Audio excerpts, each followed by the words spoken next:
call to order the meeting of the Town of Southbridge Council of the Whole meeting on August 29th, 2022, here at 7 p.m. in the McKinnon Council Chambers. This meeting is being recorded by audio and visual and video means. Thank you. Item number 2, Pledge of Allegiance. I pledge allegiance to the flag of the United States of America and to the republic for which it stands, one nation, under God, indivisible, with liberty and justice for all.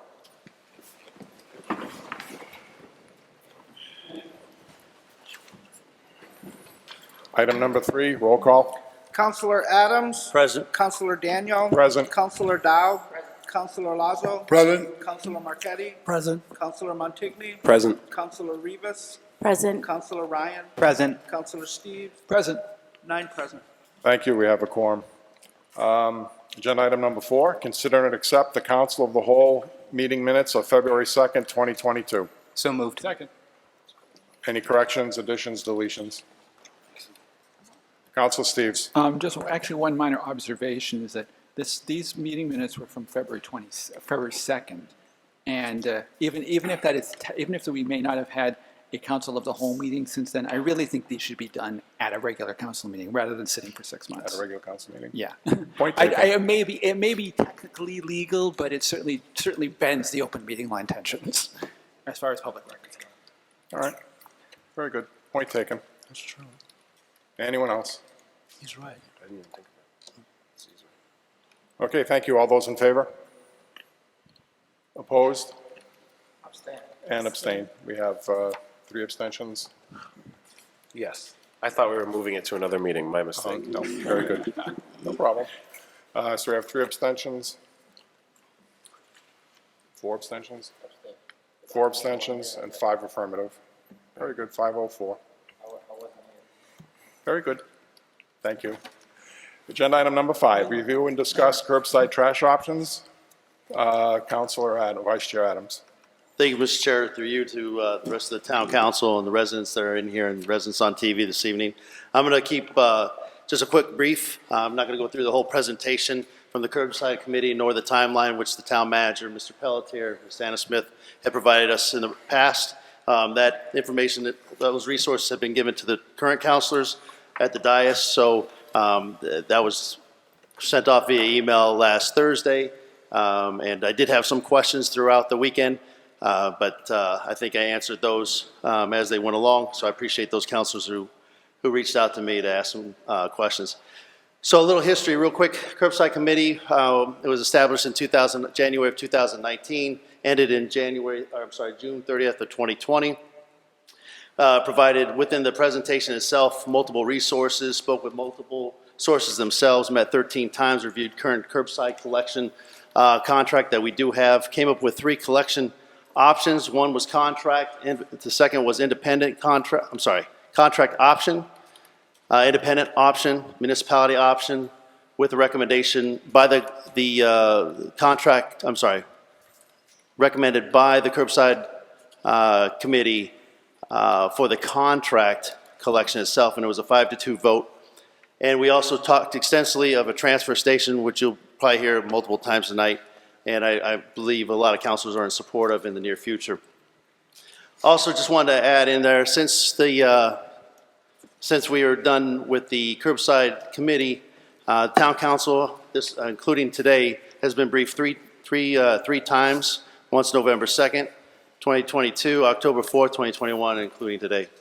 January 10th, 2022, Town Council approved agenda item number 12, vote to approve the contract curbside service option contracted by the municipality for the town of Southbridge to commence upon the expiration of the current solid waste contract with Casella and allow the town manager to sign all related documents. That vote was a 7-0 vote. I'm just putting that in there just to understand that there is that out on the table currently for the town council to consider, and that the previous town council voted on it back in January of 2022.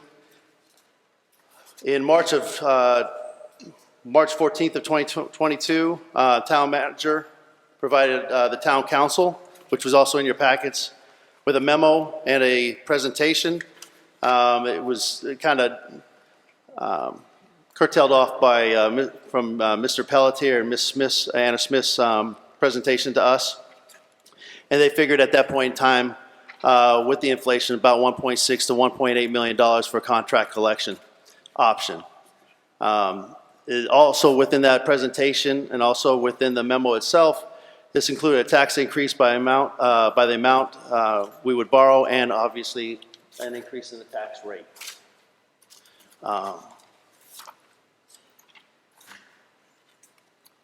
They also took into consideration inflation for 2023 and 2024, about 4%. The recommendation that Ms. Smith and Mr. Pelletier had recommended was pretty much, because the town council voted on a contract option, both Mr. Pelletier and Ms. Smith had recommended pretty much the same contract that we have right now with Casella. And it also provided a motion to go on the ballot itself. March 31st, 2022, town council discussed further, ended up wanting more information on the dollar amounts and possibly go out to quotes based on the needs of what we wanted, but based on Ms. Smith and Mr. Pelletier's recommendations. So we've talked extensively about that with the town manager, myself, and him. We do have a plan in place, I believe. But tonight, I just wanted to give a quick synopsis of what has gone on since January of 2019. And I want to stay up here because I do have the Curbside Advisory Committee's presentation. I do also have the timeline presentation given by the town manager back in March. So that way the residents can see what you're looking at as we're going along. So, Mr. Chair, obviously you've got the meeting, so whatever you'd like to go from that point. Very good. I'll open it up for discussion at this point. Are there any questions or concerns from the members of the council? Council Steves. Well, one thing I would like to see what, if anybody in the audience has concerns, because I know that there has been some discussion recently on Focus on Southbridge and probably other sites about where we're going and why we're doing this. And some of them may be issues that we have already addressed. Some of them may be questions that we haven't thought of yet. So I just want to make sure that we have all of our bases fixed before we actually make a decision. Mm-hmm. So we're not forgetting something that we might really need to know about. But also going forward, when I was looking through the Curbside, this Curbside presentation, I'm glad you threw that in there because honestly, I hadn't looked at it in a long time, so it raised a few questions for me. First off, one of the things that I think we may be sort of leaning toward this already, but I think that we definitely must include a pay-as-you-throw option as a predominant core, as a core of the system, because I know a lot of people out there are very concerned about putting the curbside on the regular property taxes, which would be unfair to those who don't use a lot of curbside services. It would in fact benefit those who waste a lot. If we do a transfer station, one thing I was thinking about, I know the Curbside, the presentation talks about using Cdbg money, which raises one question. Did we vote to fund to put a feasibility study into the CBG, one of the CBG years recently? I don't remember if we did or not. I remember talking about it, but I don't know if we did it. But I was also thinking that we do still have ARPA funds, so we might want to consider doing some or all of these things with ARPA money, which would take it off of the taxes. So the figures that they we threw into that presentation would total about maybe $200,000 with inflation and so forth. Also, one question that maybe this is, I thought I saw Anna here.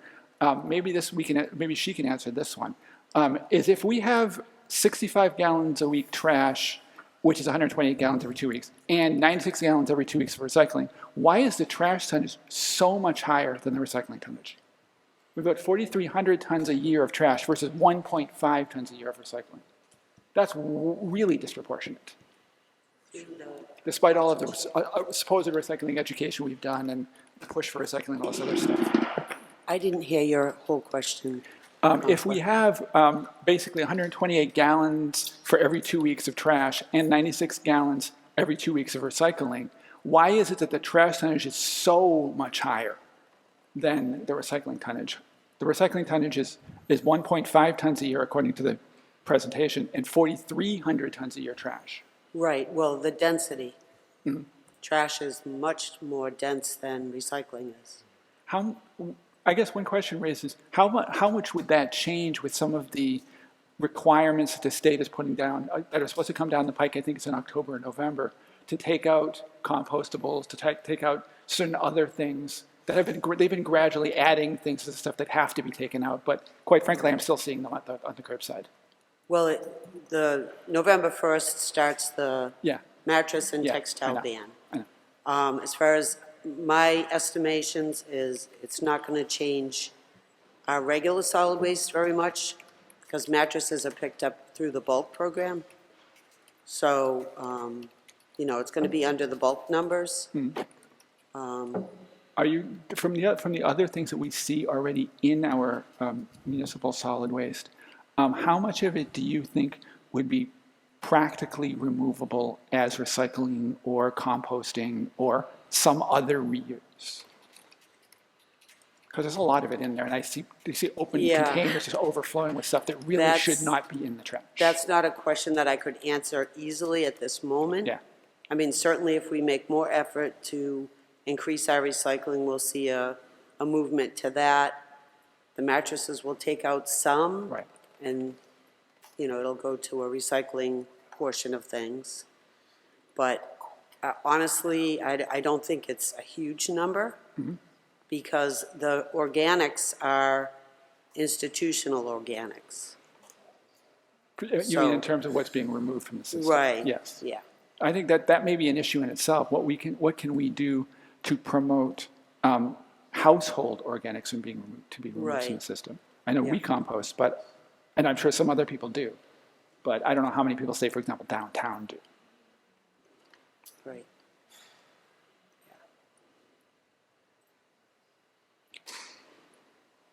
Yeah, so these are definitely all things that we need to figure out, and I don't know how much they would affect the overall contract, but they'll make a difference in terms of like tipping fees and things like that. So, do you have any more data where the tipping fees stand?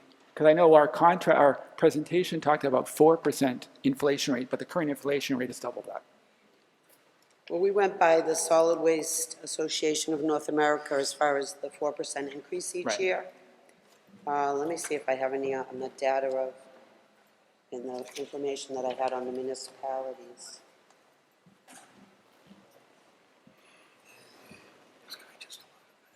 Well, I guess I'd have to do a calculation based on what the tonnage is and the amount that they're paying. I don't have that answer in front of me at this moment, And but I I could guess, calculate it for you. and I guess the last question that might directly affect you is, how much do you think we can do to improve enforcement as far as the overflow in terms of trash and things like that? Because there is a lot of it out there and it's not being caught. Well, in my opinion, we would need additional staff to increase enforcement. Didn't we, what happened to the people that we had doing enforcement? Are We they have still around? one part-time person. Okay. Okay, thanks. All set? For the moment. Great. Councilor Marquetti. Thank you, Mr. Chairman. Mine is mostly just some comments. I don't really have a lot of questions. We did all sit on a committee together. All these questions were asked when we sat on that committee. So I know, and like you said, in November of 2018, you can hear me, right? Yeah, 2018, Councilor Chair Joe Van announced that a curbside collection settlement between the town and Casella. And at the time, he said, this is not the end. What is our comprehensive plan for going forward? It can't start 4 years ago, 4 years from now. That was in 2018. So to Councilor Chair Joe Van's credit, he did form a curbside garbage collection committee to come up with a plan to replace curbside, and the council approved that committee. Councilor Adams chaired the committee. Councilor Steves, you served on the committee. I served on the committee, as did other residents. 4 other residents served on the committee, as well as Mr. Pelletier. So we met for over a year going over this whole curbside collection, coming up with a plan, formulating a plan to replace curbside. We spent over a year on that. And we looked at costs and what type of system we wanted. We invited contractors. Waste Management was the only one who really came to talk about curbside. We talked about pay-as-you-throw. We talked about a transfer station. It's all in your presentation. And our last meeting, as you said, was in June 2020. So you made a presentation in November of 2020, which I believe there was a delay because the town manager had just come on board and you were trying to update him on the whole issue. And it's the same presentation that you have up there tonight. And the committee's recommendation was the contracted collection system, which is what we have now. We also recommended the negotiation process start 24 months before the end of the contract, which ends in 2024, so that would have been March this year. But since then, since November 2020, the council has taken no further action. It's always good to make plans, but at some point you have to implement the plan.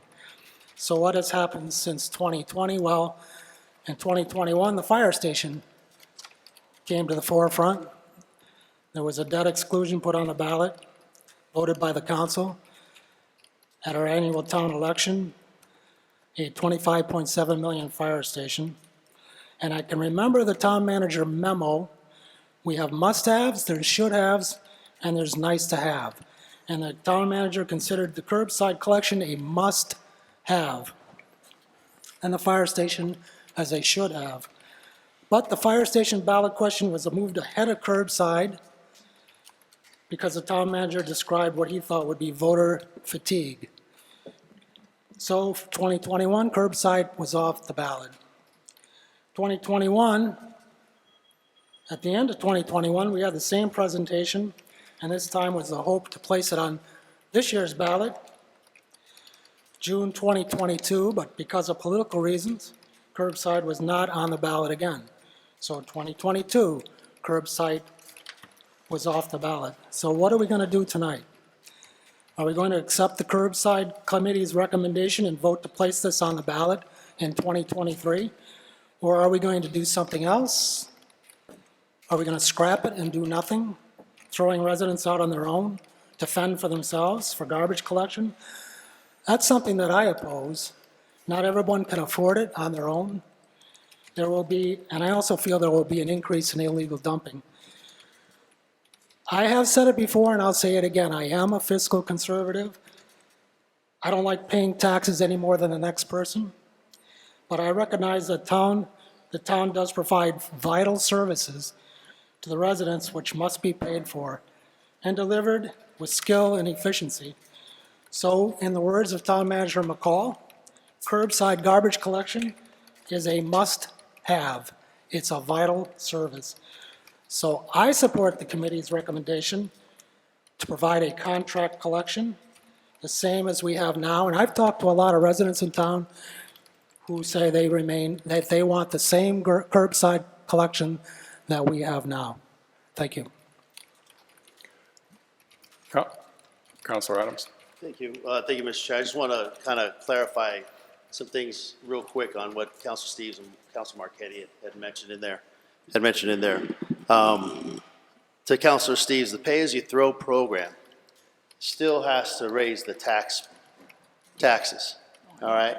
The reason why, once you have $1.6, $1.8 million and you haven't raised those funds, we're dependent on everybody doing the right thing at the right time. And what we found out during the research town manager had brought up was that there are some cities and some towns that went to pay-as-you-throw, and they found out that they end up having to pull out of their budget because they didn't raise enough revenue selling the bags. So under contract collection, that is a tax increase. It is going to be an override, 2.5 override, regardless if you just do basic taxes or you call it a pay-as-you-throw program. So what we'll be hoping is that all residents will do the right thing and we'll be able to raise that $1.8 million based on purchase of bags. That has not been the case in many communities where they've ended up pulling out $200,000, $300,000, and $400,000 out of their own operating budget to cover the cost of the hauler contract. So I just wanted to throw that out there real quick. Cdbg funds, Councilor Steves had also brought up Cdbg funds. Councilor Marquetti is the one who identified it as a possible use, but that was for transfer station. And I think that a lot of us councilors, well, I won't speak for it, I know I'm in favor of a transfer station being built here in the town of Southbridge. And then as far as Councilor Marquetti about doing things, I completely understand. I know what I just wanted to make note that once we talked to legal counsel, we found out we could either do a special override or a general override.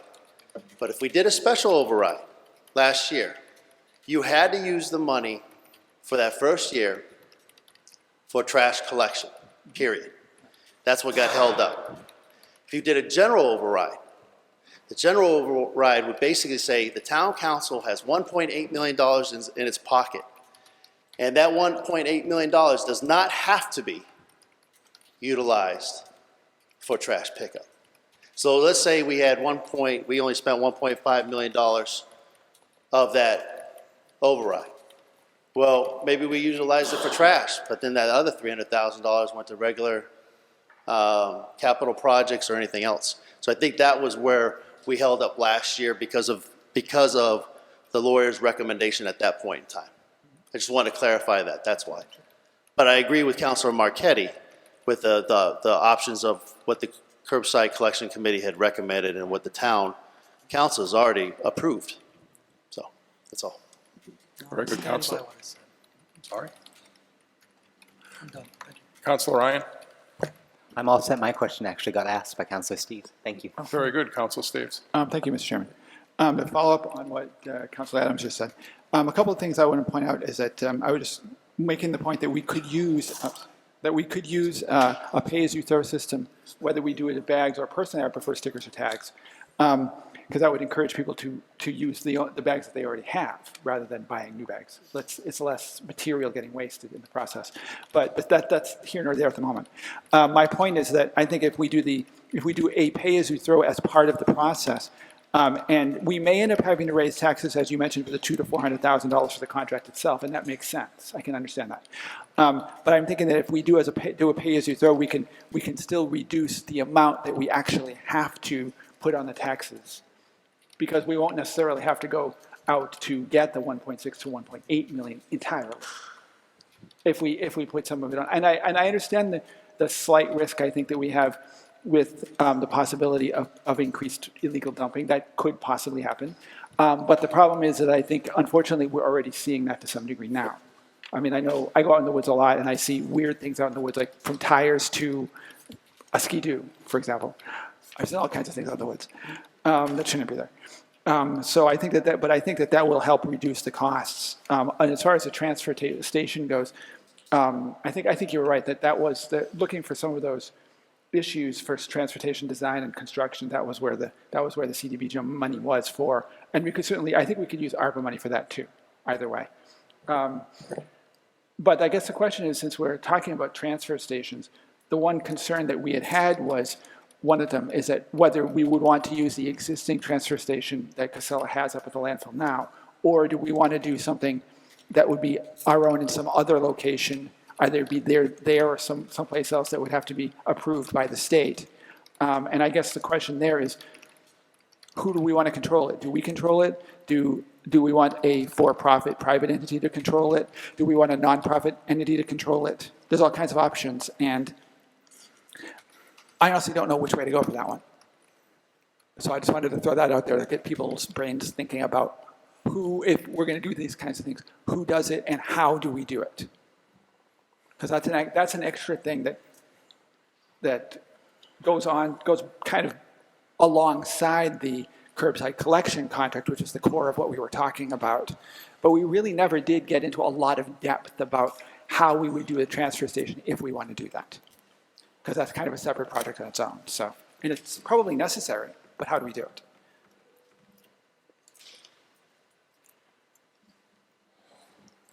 Councilor Rivas. So I do agree with Councilor Marquetti and Councilor Ryan and the previous speakers on following the recommendation of the Curbside Committee. I don't see anything in here. I think that we have an opportunity to sort of include education for our residents, you know, in whatever plan that we ultimately adopt. You know, whether, even though the recommendation is to have a contract, you know, in the collections in the same format that we have now, but I think it's an opportunity to kind of attack that illegal dumping that we already do see, and kind of building into this plan, you know, the educational component, and especially with the recycling, because I do agree with Councilor Steves. All set? Very good. Councilor Marquetti. Just very quickly, as far as the transfer station, I did reach out to James McQuaid of Mass DEP, and he did reply to me. He said that he sent me a summary to help explain the whole process the town would need to follow to establish a transfer station. There's a MEPA review that we'd have to go through. There's a study of environmental impacts, land disposition regulations, a site suitability report, site assignment process. It's not an easy task, and it's going to take us a long time, and it's something that the Board of Health has to take up. And that's why I did ask that the Board of Health, if they could be here tonight, because that's something that they are going to have to look at, a transfer station. And I wish this would have started a little bit sooner, so we could have something like that looked at, but I realized we haven't even decided what we're going to do yet. Lastly, Mr. McQuaid suggested that the town hire a solid waste consultant that has experience in the process to assist the town. Thank you. Councilor Montigny. Thank you.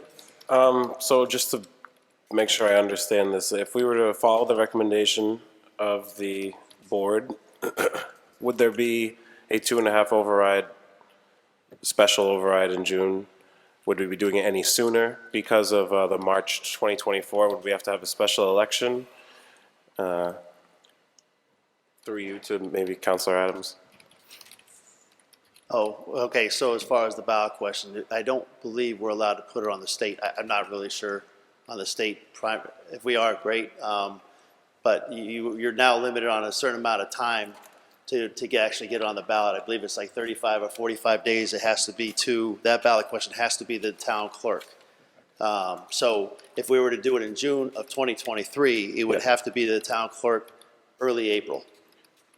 Okay, so, but that would suffice for the recommendation of the committee, of the Curbside Committee? Yeah? Okay. I think that's it for now. Thank you. Councilor Steves. Could we hear from either the Board of Health or citizens to see what their thoughts are? Mm-hmm.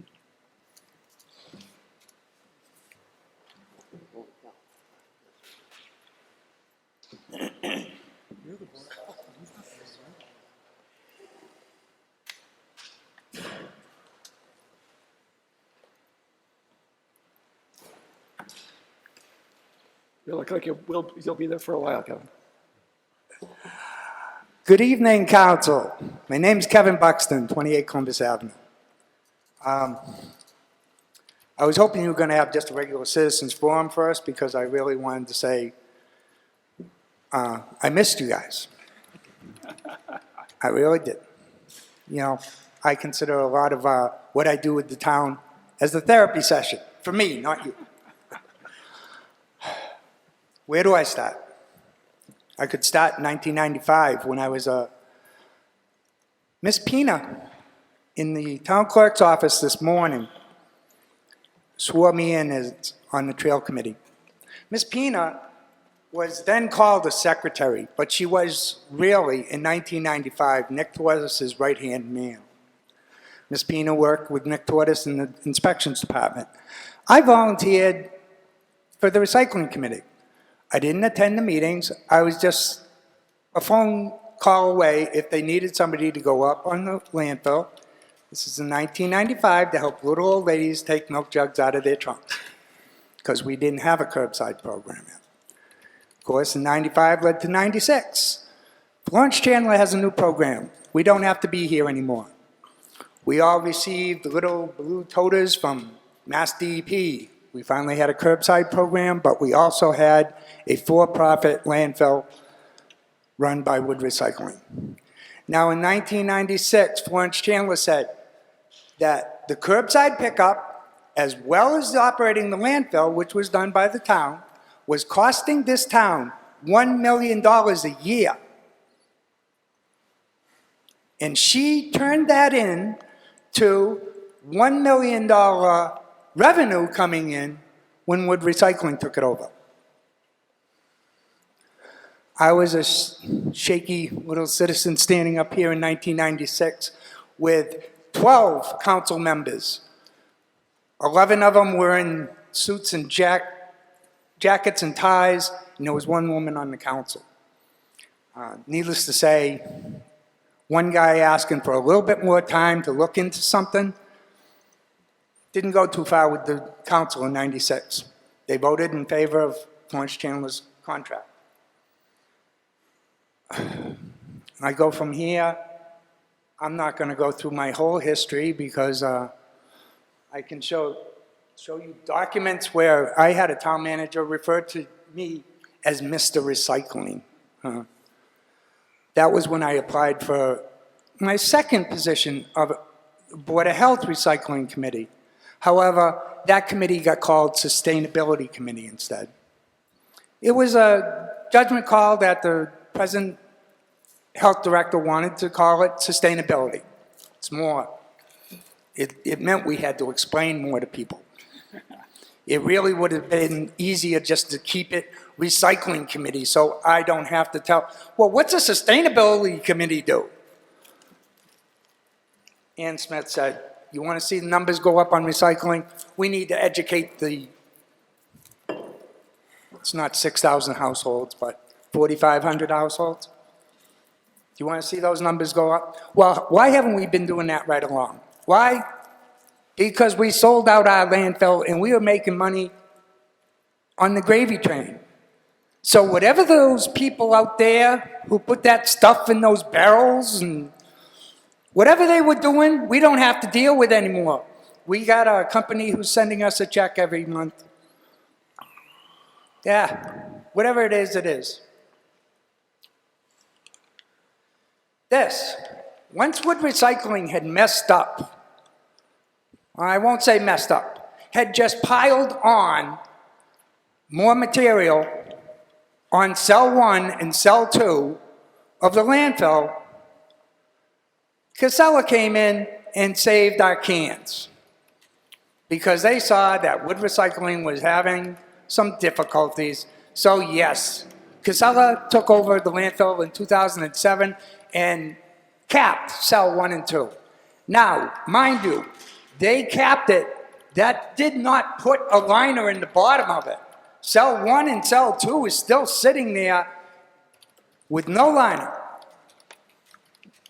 But we're not here for that tonight. We're here for Curbside. When 2007, Curbside gave us this document, Exhibit H of the Landfill Extension Agreement. It's 6 pages long. It's not technical jargon. It's the scope of service for picking up our trash. 6 pages. Now, we have lived with this since 2007.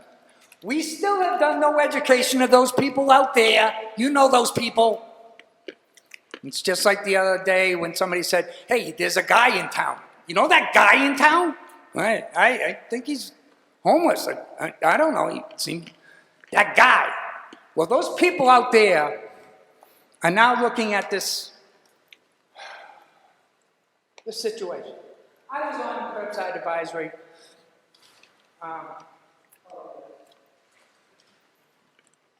I was on the Curbside Advisory. If you look at the town's website, there's only 5 meetings listed, and there are no minutes. This here, the final I missed the last couple of meetings. But the timeline that Mr. Councilor Adams gave of, oh, we've had this meeting, and we've had this meeting, and we've had this meeting, was, I'm sorry. The reason I haven't been here for 3 years had something to do with this thing called COVID.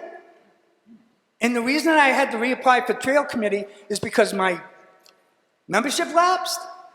Prior to COVID, I was on the Landfill Oversight Committee. I can show you documents right here that shows when I was appointed to the Landfill Oversight Committee, it was indefinite. An indefinite appointment to the Landfill Oversight Committee. But somewhere in the process of COVID, the Board of Health decided landfill oversight was no longer needed. Well, when I participated with Curbside Advisory, I didn't have a lot of input. Because early on in one of the meetings, hold on, Kevin, this isn't about recycling. We're just concerned about picking up the trash. All right, you got to pick up the recycling too. So, I'd like to get a copy of the timeline and maybe go back at these council meetings. I'm sure they were all open meetings and open discussions. It hasn't achieved an executive session moment yet, I don't believe. You don't have a RFP sitting in front of you ready to go out to bid. So why can't we reestablish the Curbside Advisory, which is still sitting on the website? The only problem is there's no information on it. And get the talk going on where we're going with curbside pickup. What are we doing with trash? Why is it that November 1st is the mattress and box spring has to be put in a bag? Did the state of Massachusetts on August 21st say, you know what, as of November 1st, mattresses have to be in bags? I don't think so. And I will admit, you have had some changeover in the health department, and information hasn't been going out to residents. And maybe when the state decided on this last year, it would have been a good idea to start then to say, changes are coming. It might be a good idea now to say, changes are coming. What are we going to do about it? It seems you've already had your meetings and are ready to put an agenda item on a ballot without really talking through or thinking through what is the best way forward. Thank you. I'm going to give some other people some time. Thank you. And I'm hoping that maybe we are going to reopen this subject. Like I said, I participate with Curbside Advisory, but I do not see everything that has been brought forward through the council's subcommittees and not. And hey, I've been doing this for 35 years. Could you just kind of let me get a look at it before you agree? I mean, I'm not telling you I have the perfect solution. I'm not telling you I can change the world. But I'm telling you, I'm a concerned citizen, and if you don't give me the ability to improve or to give my input on important items like this, I don't know what else to do. I can take this suitcase and the totes I have at home full of old documents, and I can just half fill a recycling tote with scrap paper. We need a serious solid waste management committee. Thank you. Mr. Chairman, Mr. Marquetti, Council Marquetti. do you think we could just like stick to the curbside collection subject tonight that's on the agenda tonight, please? Thank you. Yep. Vice Chair Adams. I just want to do a point of clarification. The Curbside Advisory Committee was formed in 2019 So for those that are watching right now, the minutes are out there for 2019 and 2020. 2020 only have 5 meetings, so maybe there was a little error right there. And also, all the presentations are online on, under YouTube, under the cable access channel. Thank you. Very good. Councilors, citizens, very good. Please identify yourself. Maureen Doyle, 771 Lebanon Hill. Okay, I have a couple things. I've mentioned a couple times that we should have a take it or leave it shed, which Wood Recycling had. And in that same vein, there was a recycling coordinator, I think her title was. She had a yard sale, like a townwide yard sale. And it was a great way of people to be like, hey, you know what, I could use those jeans or pants or whatever, and somebody else could use, I don't know, whatever. So I thought that was a great thing, and you know, because we gotta keep stuff out of the trash that people can use, and everybody thinks that recycling is so great. We gotta reduce our recycling too, you know? It's all plastic crap, and as far as I know, it's really tough to get rid of recycling. I mean, our trash is going to New York, as far as I know, still. And, you know, China's not taking recycling. I don't know who is taking recycling. And it's just waste. Thank you. And I was also on that sustainability committee, and I do think we need to get more sustainable, like as in not using as many resources as we are. Very good. Thank you. Thank you. Councilor Ryan? I was just gonna say I appreciate all the opinions on all these different matters, but as another councilor has pointed out, we really need your thoughts on the options that are before us. There are 4 different options. I really think we need to be focusing in on those 4 options, and that's it. Thank you, Mr. Chair. Very good.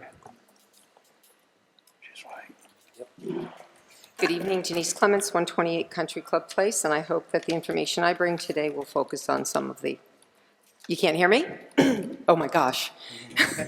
You're just pulling my leg, Mr. Dow. Take that off my time. All right, so I was given a call, told this was on the agenda because I didn't pay attention to the agenda. So here I am. And last time I stepped up when you had a presentation, I quickly did some research and came up with a dozen towns or so that did a program in which they, rather than an overage, a blanket tax to everybody, there were other programs out there in other ways. And also, rather than the blanket tax, there was ways to use your utility bill to pay that fee that you would incur for using the trash here in this community. So today when I got the phone call, you know, you can only imagine that I jumped pretty quick. And lo and behold, there's some great information online. And what concerns me most sitting here listening to old data is it is a new time. And I do agree with some people about some of the stuff that now we're fast forward here. And I have some questions. Because one of the things that I found online, which I didn't notice before, was the pay-as-you-throw, an implementation guide for solid waste unit-based pricing programs. It was put out by the Commonwealth of Mass DEP. This particular item, which is not officially updated since 2004, however, their site is updated because this item is clearly just as influential and just as relevant as it was in 2004, with the exception of the data in which more communities have gone to these types of programs. Everyone here talks about pay-as-you-throw in plastic bags, plastic bags. Well, guess what? Pay-as-you-throw is not just about plastic bags. Now, whether we've talked about that or not, I'm not 100% sure, but I want to bring it up tonight because I think it's really important. In this particular piece of documentation, which I suggest all of you take a look at before you make any kind of decisions, I just want you to see the executive summary. This guide provides an overview of solid waste unit-based pricing, the system in which residents pay for municipal solid waste, MSW, management services per unit of waste discarded, rather than solely through a fixed fee or property tax. It explains the process of planning, developing, and implementing a unit-based pricing program with emphasis on successful strategies employed by Massachusetts communities. The Department of Environmental Protection, DEP, developed the guide to help local decision makers and citizens implement unit-based pricing in their communities. So we don't have to reinvent the wheel. It's already there. Okay, we might want to put some fancy shiny tires or a new hubcap on it, but we didn't have to reinvent it in the last 2 years. I'm going to point out a couple of things on this, and then I'm going to show you the relevance to that website for right now, as of April 14th, 2022. And again, I hope that we'll take the time as a community to perhaps even bring in this person to speak with us directly. A couple of things. Under cutting costs, saving money on, again, one of the first pages, communities with unit-based pricing save money through reduced disposal costs. Clearly, that's the goal, right? Another sentence, since residents pay directly for disposal services in proportion to the amount they use, they have a strong financial incentive to throw away less while recycling and composting more. Now, we all say in this community we have a lot of trash, people don't care, they don't even do their recycling right, but there's got to be an incentive. One of the advantages of doing this type of program, not with plastic bags only, mind you, but with bulk containers, with the containers that we've already been given, purchased, and invested in time, energy to get out to all of our community, is we have these containers. Most people starting a paid program do not even have these containers. So the guide presents both the advantages and possible disadvantages, not all, shiny objects here, of different programs typically being used in Massachusetts, including bags, stickers, punch cards, I had no clue about that, subscription, any container programs. There are communities, like my son's community, in which he can use his own container, but he's still paying by the container, still paying a monthly fee to his community. The guide provides an overview of the different rate programs in Mass, proportional, variable, two-tiered, multi-tiered. There are different ways to pay for these programs. Doesn't have to be 4% over every single property payer in this community, no matter what that means. Let's take a for instance, which I said before. If you have a 3-family house and you don't keep it up very well, and the value is, say, $250,000, you're going to pay 4% property tax, and that's going to cover trash for Lord knows how many people are in that 3-family. If you're a single-family person and you keep your home up and you maybe lived there a long time, maybe even inherited the home, who knows what it is, but maybe that house is worth $400,000, $500,000, $600,000.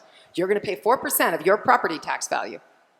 Whose trash are you really paying for? Yours or somebody else's? That's something really important that this community needs to look at when we're talking about taxing all the properties out there to cover the trash for those who don't really care. Or don't take the effort, or put the effort in because they don't own it. As it said, if you've got buy-in, if you're going to pay something, then you should have, then clearly you're going to care a little bit more. All right, so right then, back in 2004, there were 103 municipalities, 106, excuse me, that had already adopted some sort of solid waste unit-based pricing. Now, I'll get rid of that one there, and I'll quickly fast forward to what I found on the same website, which was a PowerPoint demonstration. Really great information in here, very concise, not as nearly in-depth as this very thick one that we printed off. It's by Rachel Smith. She's from the Mass DEP Municipal Waste Reduction Branch. This was Thursday, April 14th, 2022, in which it was produced, and it did everything, from what is a pay-it program, how to create it, how can you have financial incentives to reduce, reuse, recycle, which is our motto, like many other communities. Some people refer to it as a SMART program. You keep pushing forward. Obviously, there's a master plan that was published in 21 that they want to reduce up in 2030. They want the solids reduced by, huge amounts. So there's great slides, but some of the important ones are single most effective tool in reducing waste and increasing recycling is a paid program.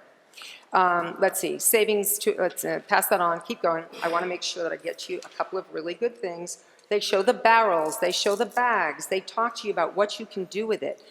Here, pay-it programs in Massachusetts right now, Curbside. There are 46 municipal communities that use curbside pay-it programs. That means they're putting whether it's bags by the curbside or containers by the curbside, their own or the communities. That represents over 306,000 households in Massachusetts. The drop-offs, such as drop-off trash, transfer stations and such, 96 municipalities, which represent 129,000 households. Combination curbside and drop-off, 13 municipalities representing 81,000. So you can see that curbside is the bulk of what's happening in Massachusetts, whether it's bag program, whether it's bin program, or whatever. There's a great map. It gives you some really good detail. I don't know if we have it on camera, but you can certainly go to the DEP's website, and you'll see that curbside is green, orange is drop-off, and purple is both. That map increased. This is 2020 data on here. Now, 155 municipalities in Mass now have a program out of 351. That represents 517,000, or 27% of the households in Mass. Trash has been reduced 25 to 50% in communities with Pay It. You'll be happy to know, Maureen, that that's 29% less tonnage in communities that have a Pay It program than those who do not. Okay, so move on. And there's just a couple more little things, let's see, that were really important, because I really hope that 35-gallon containers, our container I believe is bigger than 35 gallons. There's about 15 communities that are only doing 35-gallon containers. And here, challenges and how to address them. The public perception, most important in this community. Public perception that the fee is a tax. You can do a hybrid. You can raise taxes to cover your base costs, things that you need to implement that has to happen in this community. We're concerned, right, Ms. Councilor Marchetti, that the community needs curbside. There is a base cost to that. There's all kinds of administration and things, right? But then there's that excess trash thing. There's that part that people should take ownership to. They prove in their data that you can start with a program that is hybrid and then move on and slowly reduce that part that is paid for by the tax and and get the people, because first off, you're reducing the price of getting rid of trash because people are getting more conservative because they're going, this costs me a lot, I'm going to recycle more. All right, so there's a hybrid to that. I am not the professional. Neither were anybody on the committee. They were just hardworking people. But there are professionals out there who can give us a lot more information and can guide us to what maybe we need. Adverse effects on low income. People say, well, how can low income afford this? We can offer hardship waivers. We can have lower rates for low income, senior citizens, and veterans. That is something that can be done, is being done according to the state of Massachusetts. Studies have shown in Massachusetts nationwide there's no difference in illegal dumping once you start a Pay It program, especially if you do it properly. Higher administration costs will end up being recovered through savings and reduced disposal, as I mentioned. And best of all, oops, let's stop that. Stop that. Last but not least, how can you fund all this besides taxes? Did you know they have grants? We talk in this town about grants every single meeting. We've got Peg up here talking about economic development grants all the time. We talk about ARPA funds. ARPA funds. Guess what, honey? Those ARPA funds are going to die one of these days because the community, the people of this country, cannot keep funding for nothing ARPA funds, all right? So instead, there are grants, there are things. The grants, such as technical assistance with 80 hours of dedicated technical assistance for your MAC program, provide background information, set up visits with communities that are in Pay It programs, all produce financial analysis. They can do this for us, for Southbridge. We can also get SMRP grants for Pay It funding. That's where one 35-gallon trash can is equal to a $30 per household credit. These, they have grants. They have grants every single year we can get. And in April of 2022, they had a grant that closed in June. Anyway, if you go through the whole program, or for goodness sake, if we could get somebody like this woman in, or man, or whoever would be willing to come to our community and understand what we need and maybe suggest, maybe enlighten, maybe heighten what the committee has already done to make sure by April, if we're going to put something on the ballot to raise some taxes, because I didn't hear Councilor Adams say the number. We kept sitting in the audience going, what did he say? What did he say? He didn't say 4%, he didn't say 6, he didn't say 2. What is that overall tax rate that anybody who's a property owner in this community is going to be stuck with long term?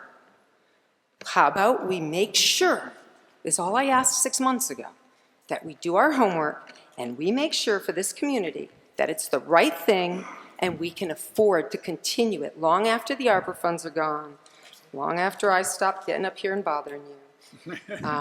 But I only do it out of the goodness of what I worry about for this community. So thanks for the extra time. And Mr. Buxton, I would like to say that I agree with you. Oh, shoot, I made a note for Mr. Buxton. I thought that the vote to accept to have this curbside program was premature. I thought that vote seemed to be rushed, and it was like, let's just vote on this. Even though we're not going to do anything, we don't know how much it's going to cost, we don't know what we're going to do, we don't have a contract, let's vote on it. I felt that was really premature. I believe I said it that night. I'll say it again. Thank you for your time.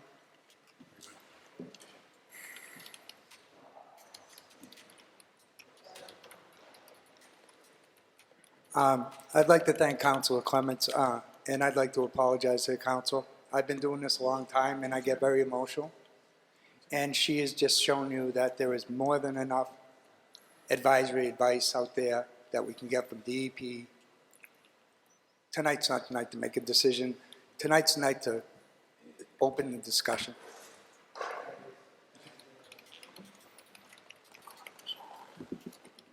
George Shania, 23 Teresa Ave, Southbridge. Tonight I take it that there was discussion about curbside. What I'm asking council tonight to do is take it back to either the subcommittee or back to the group that did the research, and really look at pay-as-you-go system with the trash bags. There's cities and towns that do this, and I fully understand that at times there is a negative and it has to come out of the operating budgets of the community. And $200,000-300,000 probably is not unreal. It's probably something that happens. The thing that I look at is that during the vote that was taken a while back, it was somewhere in the area of $1.8 million, but you really didn't know what it was going to be because you never went out for bids to see what the actual contract would be. You spoke to waste haulers and you got one that was interested. So I would ask that you go back to the pay-as-you-go system and look at that seriously because everybody pays for it. Whether it's a single-family home or the multiple family homes, everybody pays for it. The most important key to make that work is education of the people. You can't just mail out something one day and say, we're going to do pay-as-you-go system, you're going to pay X amount of dollars for a bag and you put it on the curbside. You need to educate the people. Over the course of years, there has been an abundance of money in grants to educate the people in this community that disappear, that goes away. We had trash, I call them trash police. They used to go out on a regular basis to inspect the trash. It was grant funded. I don't even know if they're still around anymore, but they seem to have deviated from what they were charged with to what they are doing.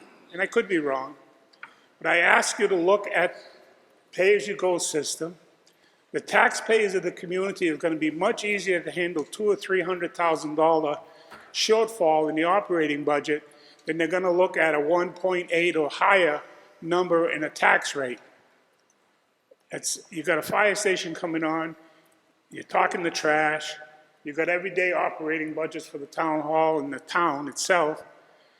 The bubble's going to break. At some point in time, the bubble's going to break. So I really ask that you go back and look at the curbside pay-as-you-go trash bag collection and really look at that seriously. And I believe the Board of Health should be part of that because I believe they're actually charged with trash in this community. I believe that that's who's in charge of it. Now, as far as the override that you talked about, I thought part of the problem what didn't go on the ballot was that the override didn't have a number of actual cost.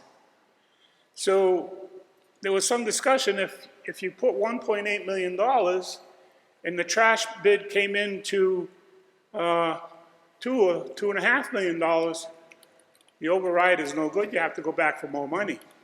Or if the override came in for $1.2 million, which is highly unlikely, the excess money stays. It doesn't go back to the people out there. You use it for somewhere else, or you use it in the operating budget of the landfill. So I think that's part of the problem. So to go out for bid and put it on and have it ready for April is highly unlikely. Council has sat on this for months and months and months, and it's come up tonight. So again, I ask that you consider the pay-as-you-go system, have somebody with the Board of Health look at it at a whole picture. Everybody pays for it. If there is an operating deficiency, it's much easier to eat $200,000 or $300,000 out of the operating budget. I believe at the end of the year, transfers equal that $200,000 or $300,000, if not more, plus the free cash. It's really time to look at that for everybody pays, not just the taxpayers, everybody that uses it. Thank you. Very good. Mr. Manager? Just a couple of pieces of information, if I could. I believe, I know Ms. Smith is here. We do utilize the RDP and SMART grant program. We do it annually. We get some of our totes and other things for recycling programs as well as education, so we are utilizing that. I believe one of our part-time inspectors that does some of the trash, I believe that's one of the positions that's vacant at the moment. I'm not sure. Well, Ms. Smith has her hand up. One of the other things, to Mr. Chenier's point, last time we talked about this, the thought was, yes, they wanted tighter numbers, so our town attorney had indicated that we needed to do, as Councilor Adams suggested, if we were going to go for the override for just curbside, that we would want to wait and do it within the fiscal year that we were going to be utilizing those funds. So the thought, and I talked with Councilor Jovan, who brought it up at the time, we were going to do an RFP this fall, send it out so that we could get some numbers and work on negotiating a contract for 2024 and have those numbers in the early spring of 2023, so you would have an accurate picture of what the number would be if it went on the June 2023 ballot. That was my recollection of how we last left that. And we've already started looking preliminarily at putting together the RFP to go out this fall. And talking with our town attorney, one of the things that we would look to do is make the contract contingent upon the passage, much like we did at the fire station. There was contingencies built in. So just to answer the question. Very good. Mr. Chairman, do you want Ms. me to? Smith?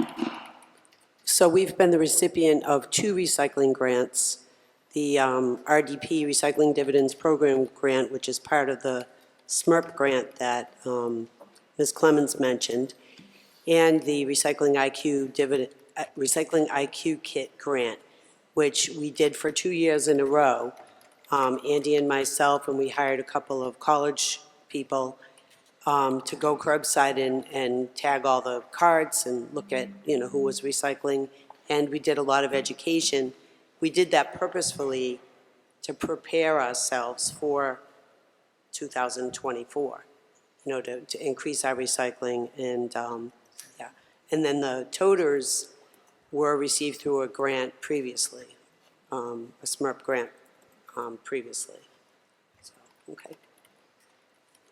Councilor Dow? Thank you, Mr. Chair. I just want to thank everybody's concerned tonight. And, I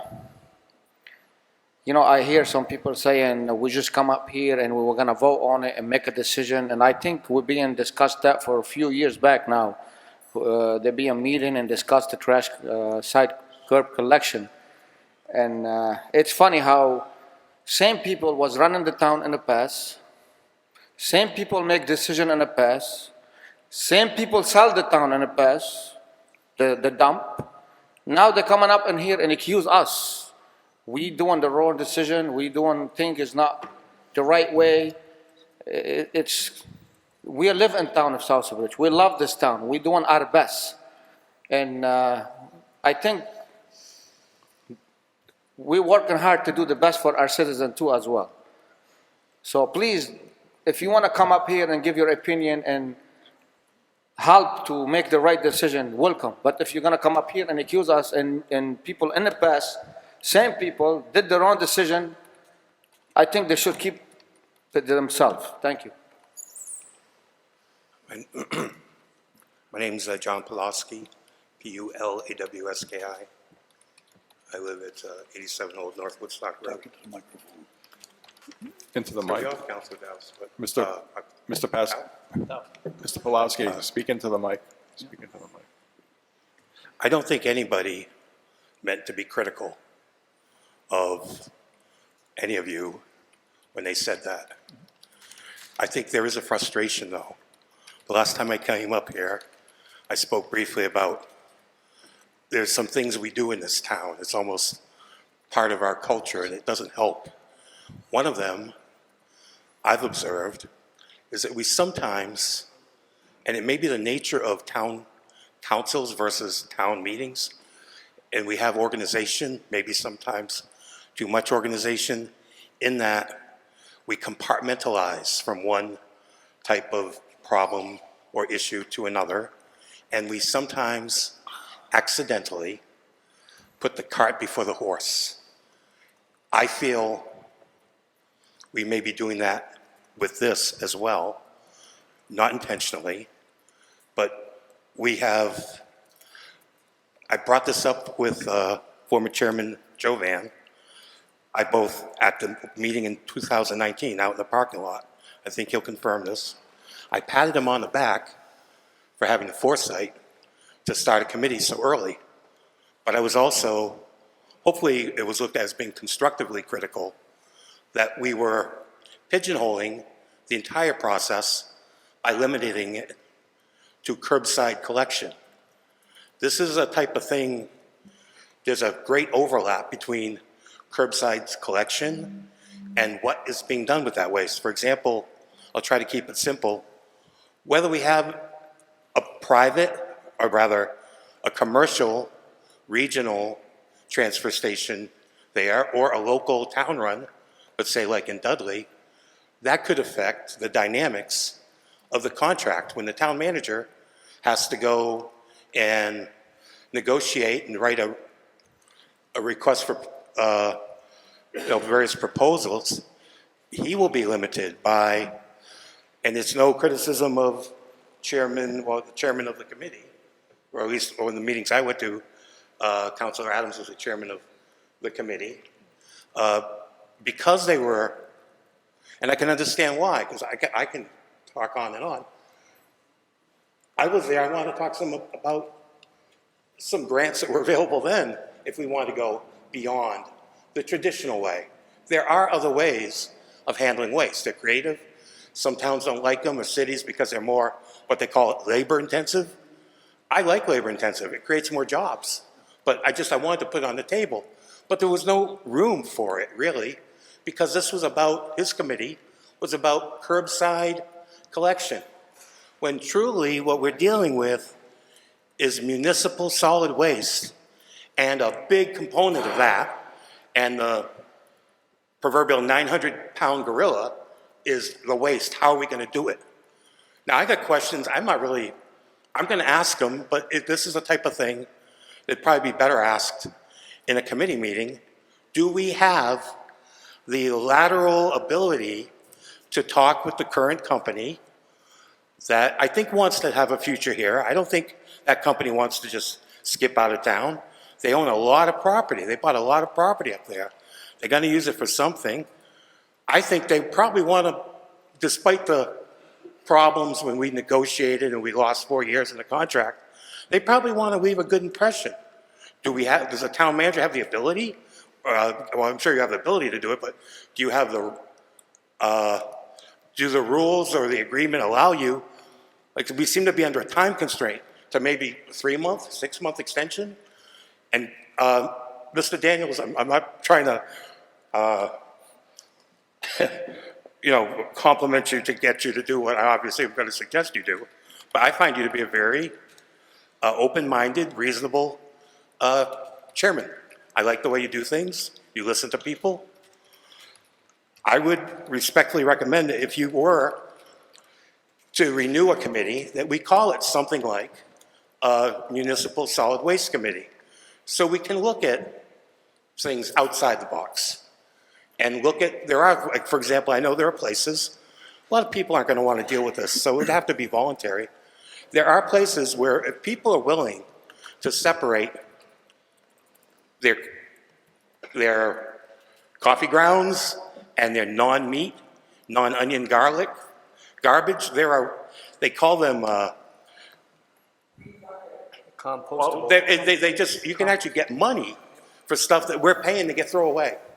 I like that myself. I think more people are thinking about being home, growing food, spending more time with their family. We may have those few months to look at this just a little deeper. We do have time constraints. I don't know if the Commonwealth would allow this, if we could buy more time, to perhaps put this in the ballot next November when we know a lot of people are going to show up at the ballot. It's nice to have questions asked when a lot of, like, for example, it'd be great if we got town elections, we have presidential elections on those years, because we'd have an increase of, 500% involvement in the town election. So I think I've talked a lot, but I want to say one other thing. I'd like kudos to, well, really, everyone that spoke before me. There wasn't a person that spoke that didn't share something that was of value. But I hope we don't have to rush into this. Something I used to say, I said it 3 or 4 times when I was up here, annoyed about our contract with the managers up at the landfill. We have a choice in this town. And I really, let's just say I loved this town more when I was a little boy. We were looked at as sort of the Silicon Valley of this country back during the days of mills. This town we were a leader, a national leader. And we can be again. We have some unique resources at other towns. Former Councilor Clements named a lot of towns in the community and what they do, in the Commonwealth and what they do. We have, although that landfill is closed, we have some unique abilities in this town. We have more latitude with what we do than other towns. And we could probably come up with something impressive where people would say, hey, look what they're doing in Southbridge. I asked, are we going to be the last town to do it wrong, or one of the first towns to do it in an impressive way and take a leadership role in this country on how to handle our waste? And I know we can do it. We still have in this town, despite our problems, a can-do spirit. And we can turn this proverbial lemon into lemonade if we take the time and proceed with caution and realize there is a time constraint. But there is also some opportunities that I don't think have had a chance to be discussed yet. So thank you for your time. Thank you, all of you, for your service. I was here a few meetings ago. I don't know how you do it. If you were in the military, you'd be getting hazardous duty pay for the ridiculous heat and humidity that you deal with up here. Thank you. Councilor Ryan and Councilor Steves. Thank you, Mr. Chair. Through you. I first just want to thank everybody who came up, who did speak, because it's nice to hear your thoughts on the matter. You know, we can talk up here amongst ourselves, but it's most important that we hear from you about what you want. I think the feelings that we're hearing, at least from that I'm hearing from the community, are quite clear. I think we do need to consider a pay-as-you-throw system, whether that's through bags, whether that's through containers, as Ms. Clements pointed out. We may not even have to invest in the bags. We can invest and use the current containers we have. I think that's something we could consider and look at further while we are working on the current recommendation. I don't think there's any harm in looking in and setting up a possible ad hoc committee to go and continue to look at this option and get that person from DEP who has all the knowledge about pay-as-you-throw. I think it's up to us to do due diligence, and if we're hearing pushback from the community, that we really look into all of our options. And even if that means taking a second look, I'd rather take a second look so that way we're ready for April for that posting for the June ballot if we need to have it for then. Thank you. Councilor Steves, then Councilor Lazo. I completely agree with what Councilor Bryan just said, and one of the things I wanted to I was hoping, John, we just had a quick question. If you could send us, if you have any links for those labor-intensive alternatives, if you could send them to us, that would be really helpful. Because that's one of the points of the point of having this kind of a discussion is to get ideas, as I mentioned earlier, about from people that we may not have thought of. Ideas, because we can't possibly think of everything up here. So that's, we do represent you guys, so we need to hear from you. So thank you for coming, all of you. And also, I just wanted to point out for the record, and I probably should send them to you, Max, to connect with the minutes, but I sent everybody a link to the pay-as-you-throw website from the DEP. I sent it to everybody here. I think it's what Denise was talking about earlier, because it looked like the link that she was showing. And I also sent over the most recent mass waste ban list that somebody else was referring to earlier, just so we know what we're looking at as far as those things go. Very good. Council Lazo. I'd like to thank all of the previous speakers. I mean, I get where everybody's coming from. When one of the previous speakers wanted to give a history lesson on recycling, I thought it was substantive. I mean, we have to know where we were, where we are, and where we're going. I get it. But I came here tonight because I sat on that council, the previous council, where there's a lot of discussion and no decision. More committees, more discussion, no decision. The thing that we have to keep in mind is it's almost like we have to create a process from the drop dead day backwards. And I think the town manager has put it in proper perspective as far as an RFP by fall. What that RFP is the discussion that we have to have. I think Mrs. Clements came out with actually substance. It's shameful that we don't have 100 people in this hall for what we're going to do to their tax rate. I think they should be sitting here with a very strong opinion because we are the representative form of government. They should be telling us, we want this, we want that, these are good ideas. The only one that I really got substance from was Mrs. Clements. And she brings up very creative ideas. As usual, she does her homework. Nobody can argue that point. And she came up with some actual different thoughts. I'm not of the thought, I have my personal opinion as an elected official, and then I have my vote when I go into the ballot. The people are going to make a decision on whether you're going to tax them again for another project after the fire station. I think their flavor for taxation is not where it was when they voted for the fire station, which passed by a handful of votes. So now going forward, we are going to be looking for an override of some sort. I really think that we should take a hard look at what Mrs. Clements said. And I look at the independent contract, pay as you go. There's a lot of stuff here, and we've beat it to death.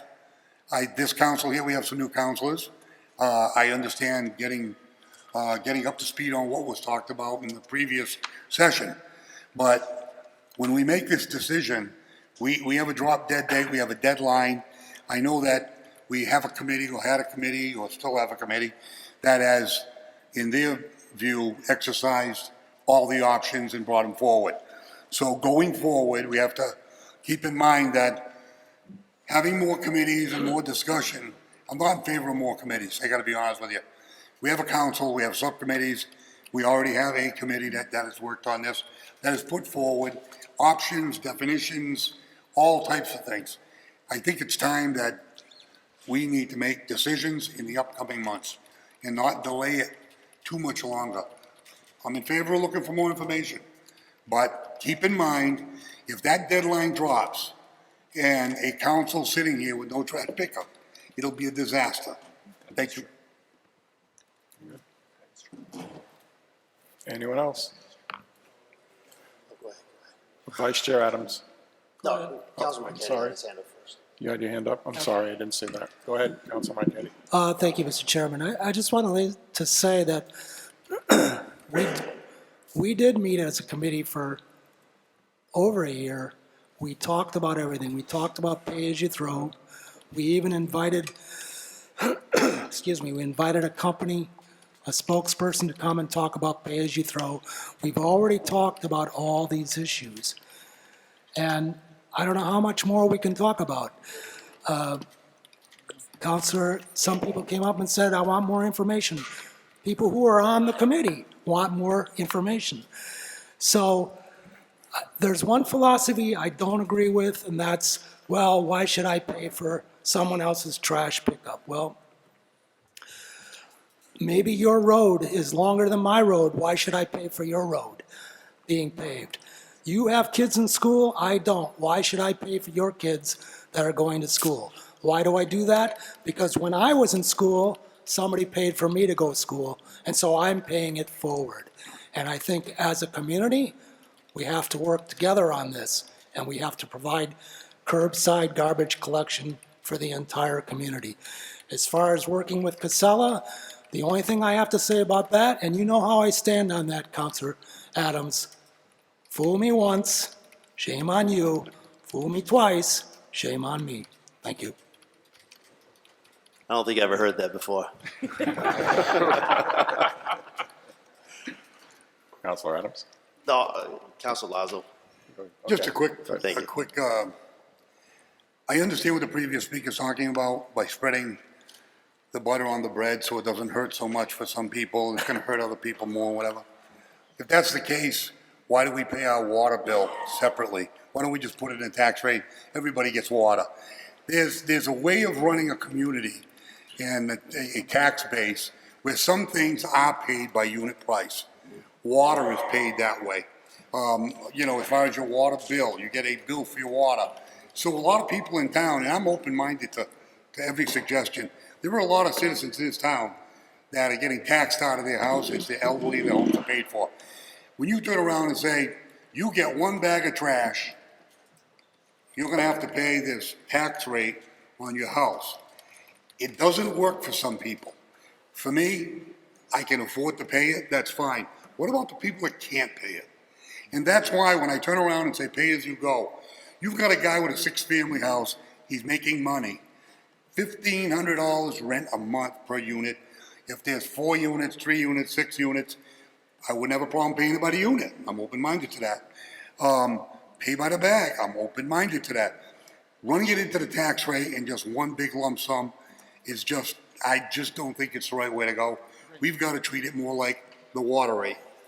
If you use it, you pay for it. If you don't use it, you don't pay for it. Thank you. Very good. Oh, go ahead. Hi, Nicole Duffy, I'm Chair of the Board of Health. Speak right into the microphone. Sorry. Nicole Duffy, the Chair of the Board of Health. I want to thank everyone for coming and some great comments. Denise, I absolutely agree. That sounds like a great program to look into. And honestly, on my end, I agree with Denise. I agree with Councilor Ryan and Councilor Steves. Absolutely, that's worth looking into. And I would love to put that on our agenda for our next meeting. I'm looking to go forward. I'm looking to just, you know what, we've been talking, let's just take a step, let's just try something. I think we all have different opinions, but I think it feels like every single one of us really wants this fixed. We want it solved.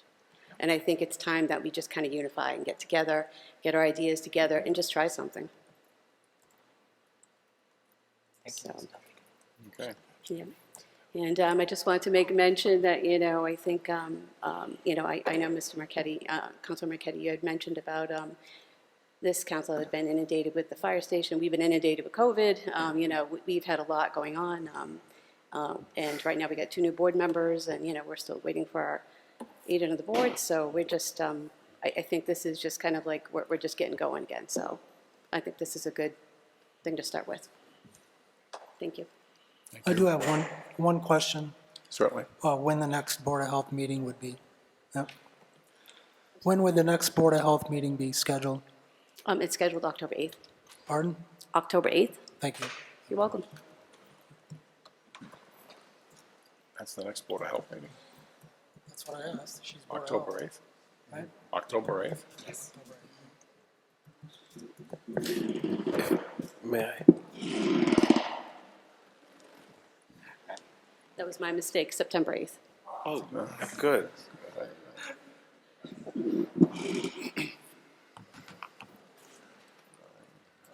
Councilor Montigny. Thank you. I just wanted to let it be known that I don't support a 2.5 override. I do agree that Mrs. Clements has brought forth a lot of good information that we should look at, and I'm on the same page as all of you. I asked the question before just to make sure we're all on the same page with where we're headed if we don't do anything. It is for a 2.5. So thank you so much for everybody coming up, bringing all this good information. But we do need to do it faster, sooner than later. So thank you. I have a question just for a matter of information. in a pay-as-you-throw program, there is still a base level of cost that the town has to assume, isn't there? Yes.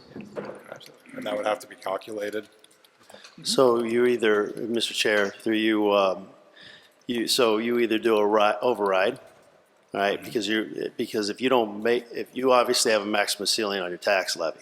So if you don't make it, like a couple years ago, we had $900,000. This year we have $400,000. So you can never guarantee what that may be. So you would have to have a fixed income at that point in time. So you would have to have an override. Okay. So you're going to pay the piper no matter which way you go. All right, it's a question of what would be best for the townsfolk. All right. Vice Chair Adams. Thank you, Mr. Chair. So I just want to house clean a little bit. There was brought about utilizing subscription fees. We did brief that. If we do that, and I believe we talked about this extensively, you may lose 10, 20% of your base in there if you're doing subscription fees because they can possibly go to another hauler at the same time. Another thing is pay as you throw. We did have, this is Waste Zero, I believe, came in, briefed us on everything that was briefed up here earlier.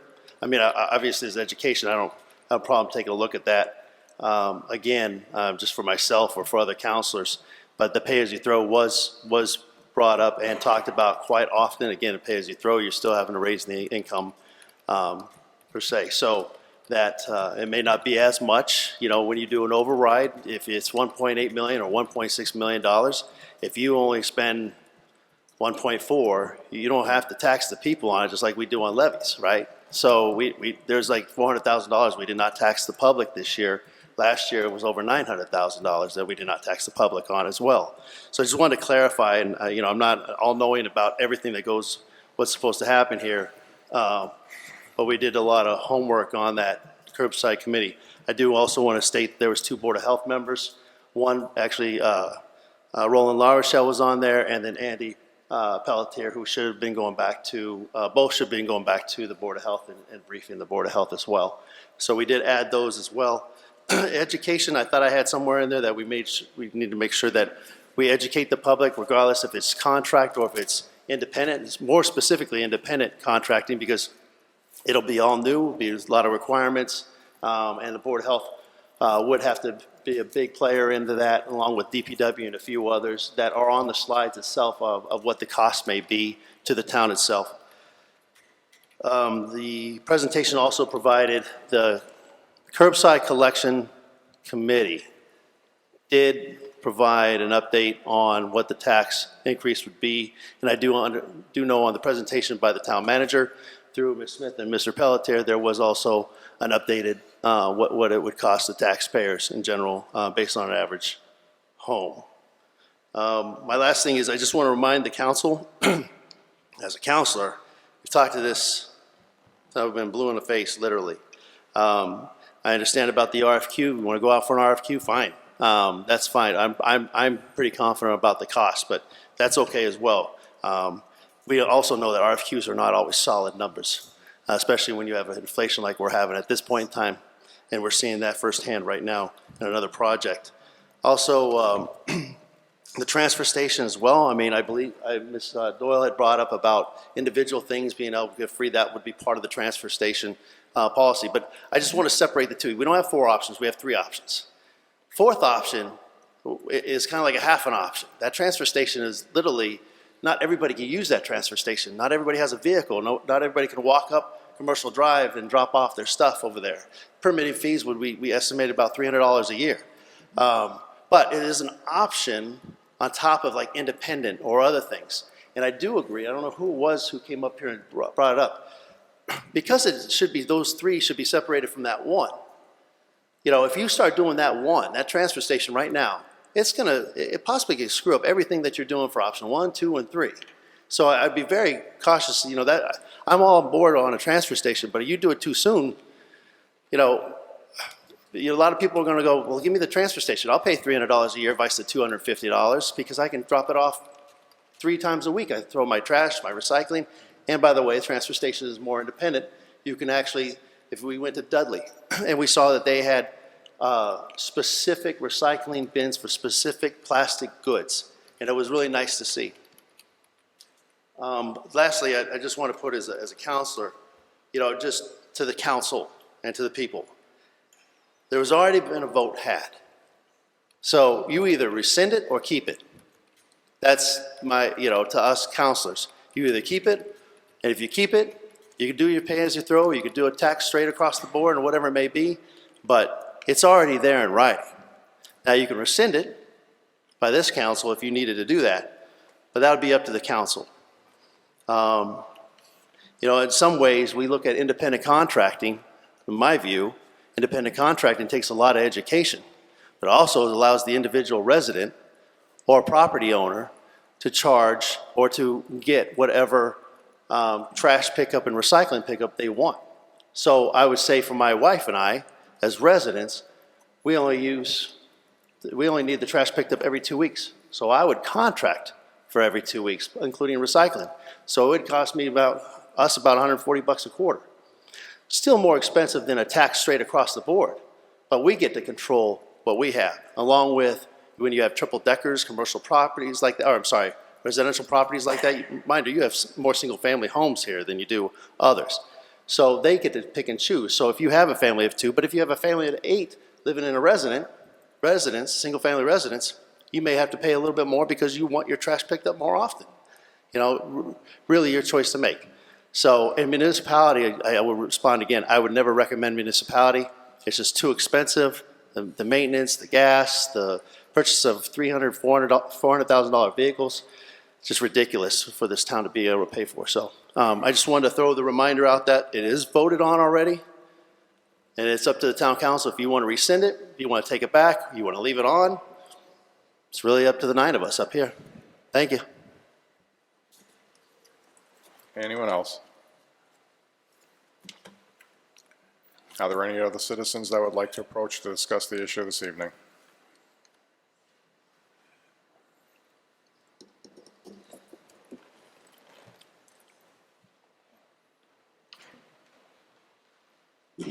Okay, I'll repeat. Myself nor Councilor Adams, neither of us, he's done a lot more research probably too, but I commented about a hybrid system, and I want to be really clear. A hybrid system in which we would raise some tax funds for the base in order to get the program started. A hybrid system that encourages people to take responsibility and have to pay money, which makes them take responsibility. And the ultimate goal of the hybrid program is to continually be able to reduce the amount that the town has to put up, because eventually, just like an enterprise fund of water, sewer, anything, you end up making some money, whether it's through the extra bag. If you're using the receptacles, for instance, we're using our cans. People have extra. They're going to buy the bag to have an extra for a party or something. I'm just saying there is a hybrid to that. And I'm also saying that we have somebody who can help implement that. We look into the ability to have the government, the state of Massachusetts, who appears to have resources, to help implement that. That's all I'm saying. Get the data before we make the decision. That's it. Get the numbers, get the concrete numbers of what it would cost us to implement something else other than a flat tax for 6%, whatever it is, on the entire community.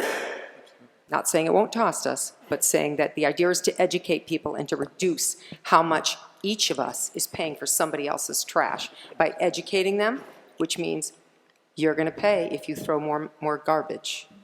So stop wasting. And don't have so much garbage.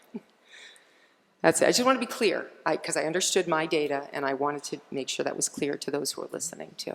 Thank you. Thank you. Councilor Steves? Thank you, Mr. Chairman. I just wanted to kind of tie to what we seem to be talking together and what Ms. Duffy had said earlier. And I think that she mentioned the idea of throwing the issue of having a speaker on pay-as-you-throw onto the Board of Health agenda. And I think that actually that might be more beneficial for the citizens as a whole, is if we were to do that as a joint meeting with the Board of Health, between us and the Council and the Board of Health, so that we can have it up here and have kind of a discussion like we're having tonight with that person here, so everybody will see it on camera, so that they can ask questions about it. We'll be able to ask questions about it. We'll have some idea of what she's talking about. And I think that would be beneficial for everybody. Also, I just wanted to let you know that I found something else that kind of summarizes, a couple of pages that summarizes kind of what Ms. Clements was talking about the various variants of pay-as-you-throw systems. So I just sent that to everybody too. And Max, I think I need to get your email so we can attach all of this to the minutes. Council Marquetti. I just want to say one last thing. As far as comparing this to the water, the way we get our water, just go out and ask the residents what do they think of their water bills, and that will answer your question about whether this is like getting it the same as the water, because I got to tell you, residents are not happy with their water bills in this town, so thank you. True. It's true. It's true. That's true. Mr. Chairman, Kevin Buxton, 28 Columbus Ave. We'll keep it to 2 minutes. Okay. I think I've used my 5. My therapy's kicked in. Calm down. I thank you. I'm assuming that there will be some delay, or at least there'll be some further talk with the new Board of Health. It's a complicated issue, and we're just barely scratching the surface. One of the reasons why Casella was able to do our curbside pickup for us is, well, obviously they had someplace to put our trash for free. And I don't know if anybody realized it, but the facility in Auburn where our recycling went was theirs as well. And if you look at the industry now, when we have to haul our trash somewhere else, it might be North Oxford, it might be Auburn, it might be another Casella facility. Should Casella become the next hauler, like you said, they're used to the town, they know what it is. We still run into the situation where Casella is handing off its material to another division within their own company, and it's complicated. I'm looking forward to the Board of Health looking into it. Thank you very much. Very good.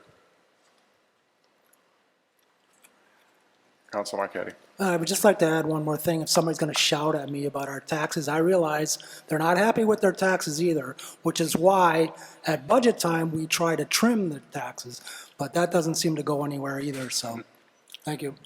Thank you. Council Lazo. If I may comment, we're up here trying to control the cost of living, to make it affordable, to provide the best services that we can for our people, and make them as affordable as we can. That is what we try to do, whether it be the water, sewer. We have more services in this town than some other towns have. But the cost of doing them is the reason why we watch our dollars when we do budget. We try to cut in some areas, but if the majority of the council wants to continue to tax and spend, you can't fight that battle because we deal by majority. That's government. That is the way government works. So when you go through an election cycle and you vote for somebody, if you're happy on the trail we're going, continue to reelect people. If you're not, then you take them out of office. It's a democracy. We're up here doing the best job we can. And you might not like our style points or what we do, and you take care of that on Judgment Day, the election. Thank you. Very good. Council Adams, do you have anything to say to wrap this up?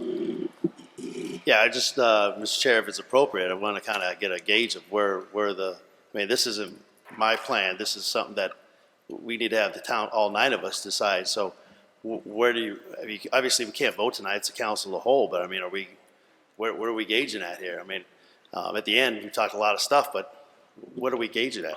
What do you want to see? I would see the Board of Health. Let's see what the Board of Health has to say. Okay, Council Lazo. In my opinion. As far as any type of option or a recommendation out of the Board of Health would be great.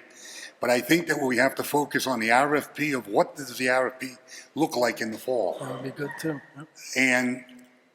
Yep. And the thing is, what's in the timeline is in the back of my mind.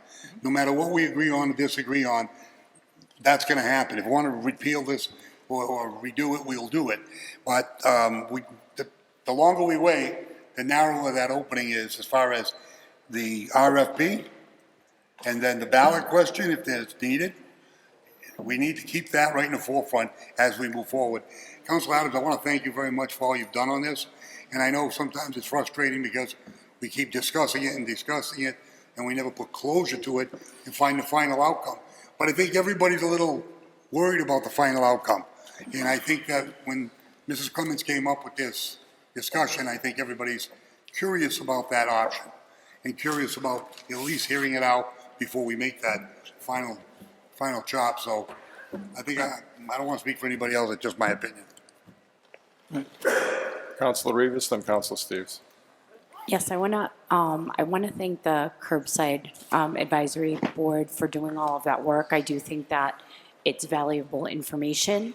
I think we owe it to all the residents who've spoken today to at least have the Board of Health explore the hybrid option that Ms. Clemens brought up today. I think that it's kind of like the best of both worlds. If we can, if we can create a plan that lessens the burden on our residents, we should look into that and make sure that, we get DEP to come and present.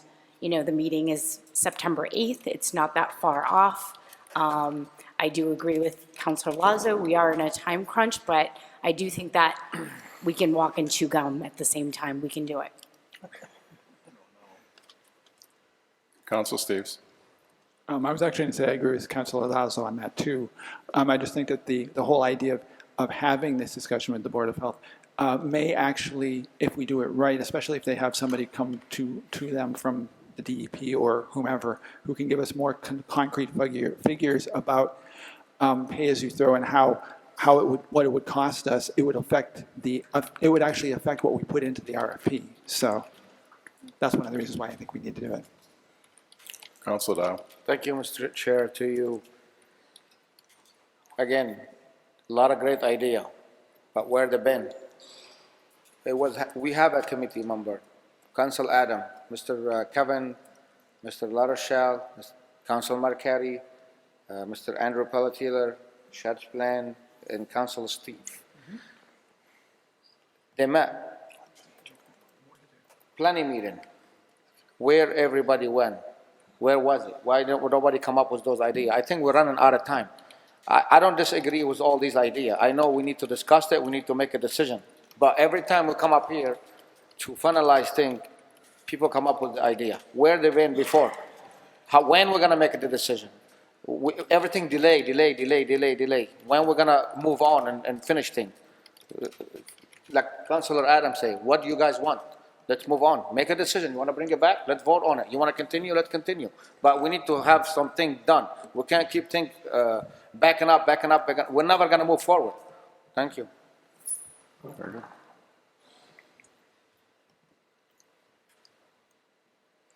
Councilor Adams, would you like to finish? Was there anybody? There's 9 of us, so all I got now is 3, 4. Talked enough. Everyone What's else? that? I said I've talked enough. We talked enough? All right. Everyone's all set. Councilor Ryan. Just in case you don't know, I would favor going forward and setting up that meeting with the Board of Health. I think that would be the best decision to do, to get some more information and get another board's input, especially since the Board of Health is going to be key in this discussion. Thank you. Very good.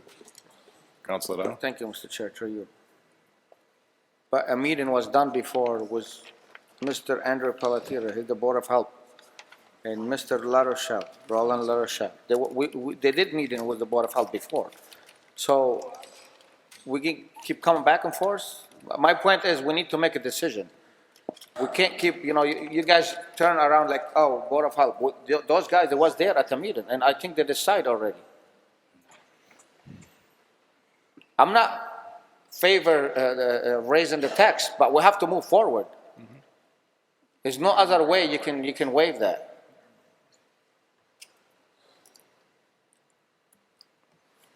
Councilor Ryan. Thank you, Mr. Chair. Through you, briefly.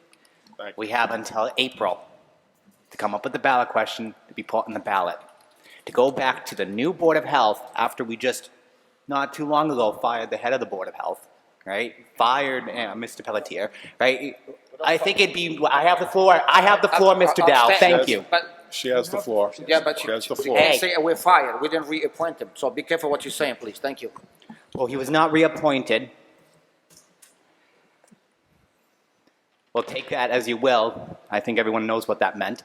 But we have a new Board of Health. I think it would be proper, since they've shown interest, and we have time, we still have the vote on record, we could still move forward with looking at more information and more options.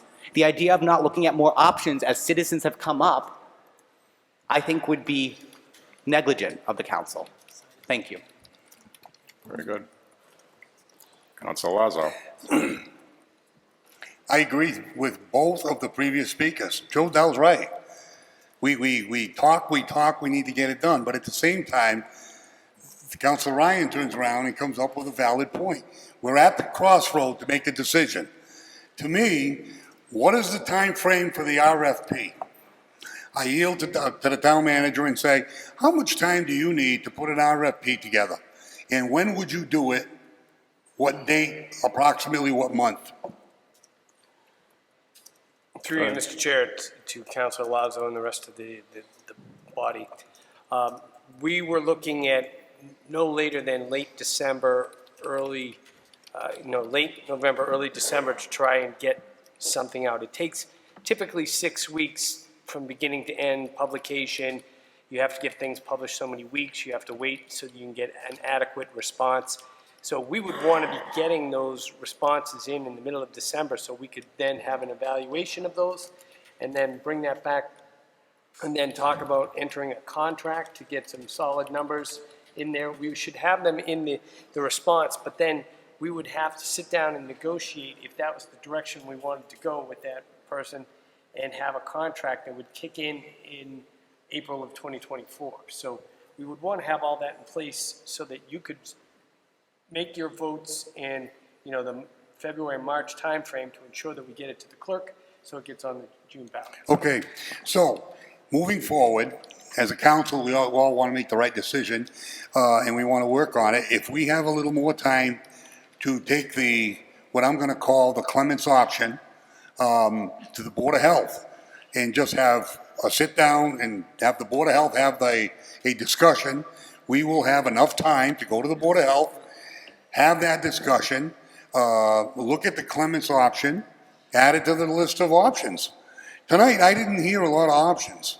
I heard Councilor Adams and the committee make recommendations. And I saw one person come up here and offer another option or something a little different, and that was Clements. So we do have the time. Let's have the Clements option presented to the Board of Health or to the committee and come back to the council and make the decision on what we want to do at the next council meeting following the Board of Health meeting. And if that is, the decision happens, say 4 weeks from now, then we know what it is.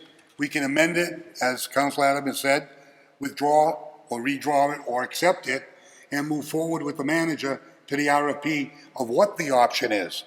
And then at that point, we can move into the actual election or override of some sort, knowing some numbers. Without the RFP, we're shooting in the dark. And I think that's where I came here willing to make a decision for or against what the option was. But with this Clements option, I'm curious about that option. And I think, what is another 3 weeks? And I know it's frustrating, but I say let the Board of Health, after we reorganize them, not reorganize them, but full appointments, I think maybe they should have some input on this. Thank you. Mr. Manager? If I may, so I would think you would have to have a pretty good idea of your direction based on what Councilor Lazo said by the end of September, so that we would then have to define a scope of services for whatever option we're looking at, so that we could get it out in a timely fashion. And that may require, we'll have to get numbers and statistics to put in there so that these people can make. Is it doable? Right now, I think it's going to be Ms. Smith and I working on it, unless we get a health director in the interim, or as was alluded to earlier, maybe we could get a consultant to help with some of this, and we can start looking at that now. But Thank I you. would like to think so. So I just, I didn't hear Council Montigny or Marquetti on it. I'm sorry. What you guys recommended, I didn't hear.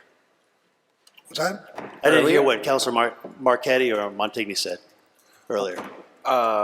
Earlier, I just said that I was for revisiting what, former Councilor Clemens had brought to the table, because it was really good information. Everybody actually presented really good information. But it's worth taking a look, especially if the town manager says this is doable, so. Councilor Marquetti, I didn't hear you, I'm sorry. Thank you. Through you, Mr. Chairman. I'm in favor of the committee's recommendation. We worked on it for a year and a half, but I'm willing to listen to the Board of Health. Thank you. As far as my recommendation, I just want to, again, the committee recommended pay-as-you-throw also in there. So this isn't a new concept. I do appreciate Mrs. Clements coming in here and talking about it and bringing it up and bringing it back to light. I do appreciate that. But I don't want to, Councilor Steves, Councilor Marquetti, and a few others, pay-as-you-throw option has been there. It's been briefed a million times. I'm glad that we're able to do that within the end of September. That'd be great. I do want to caution anybody that, time is crunching at this point. You have the vehicles. If we're going to do that, you have to get it on the ballot. If you do the ballot itself, nothing's guaranteed. And if it's over an override of some sort, if they say no, then you're going to pretty much go to independent contracting. You don't have an option. You don't have time to try to get back on some type of ballot. Anyways, and I recommend the Board of Health as well. And the chair of Board of Health, if you want to reach out or to the town manager, myself, or Anna, then we can sit down in the meeting with you guys. Thank you. Okay. Mr. Manager. Not to throw a monkey wrench into the works, but we've been planning the entire time in mind using the town's annual election in June of 2023.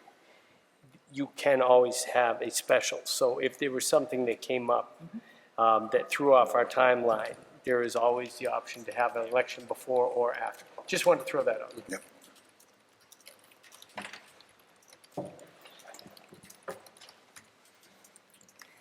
I'm good. Good. I'm done. Everyone else good? Okay. We have a plan. We'll move forward, and we'll move forward expediently, as the council feels we need to do, and I agree. And we'll move from there very quickly. Okay, I'll take a motion to adjourn. So moved. Second. Second. All those in favor? Opposed? Unanimous of all present. We're adjourned.